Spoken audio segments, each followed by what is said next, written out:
Kaninang alas 11 ng umaga ay tuluyan na lumabas sa ating Philippine Area of Responsibility itong si severe tropical storm na si Krising. At sa kasalukuyan ay patuloy pa itong lumalayo sa ating bansa. Ito ay nasa 335 kilometers west ng Itbayat, Batanes. At meron itong lakas ng hangin malapit sa mata ng bagyo na 100 kilometers per hour at may gustiness o pabigla-biglang lakas ng hangin na umaabot ng 125 kilometers per hour.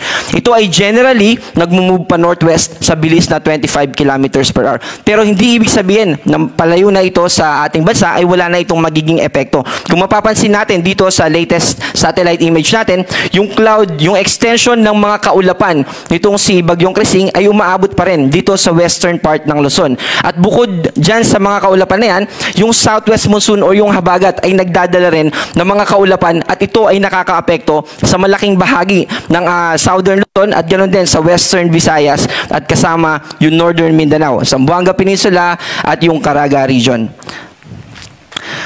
Kaninang alas 2 ay nagtaas tayo ng heavy rainfall warning at kaninang alas 3 naman, naranasan natin yung epekto ng mga pag-ulan. Pero ngayong 5 p.m. ay patuloy na nakataas sa yellow yung mga probinsya natin dito sa Zambales, sa Pampanga, Bataan, Bulacan, Rizal, Metro Manila, Cavite, Batangas. At para naman sa ating weather advisory, ito yung mga pag-ulan na may kinalaman sa isang buong araw. Simula ngayon hanggang bukas ng afternoon, 24-hour rainfall amount, inaasahan natin na aabot sa 100 to 200 yung ating mga pag-ulan dito sa La Union, Benguet, Pangasinan, Zambales, Tarlac, Pampanga, Bataan, Bulacan, kasama yung Metro Manila, Cavite, Batangas at Occidental Mindoro. Dito naman sa naka-yellow, ito yung mga lugar na makakaranas ng mga pag-ulan na 50 to 100 mm.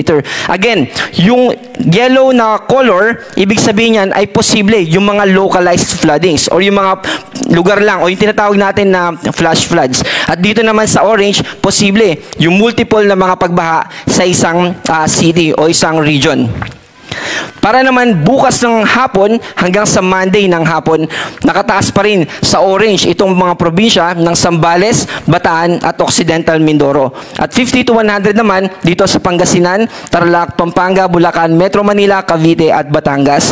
Kasama yung Oriental Mindoro, Romblon, Aklan at Antique. Nakikita natin yung improvement ng weather as compared dun sa forecast natin ngayon hanggang bukas at sa bukas naman hanggang sa Monday.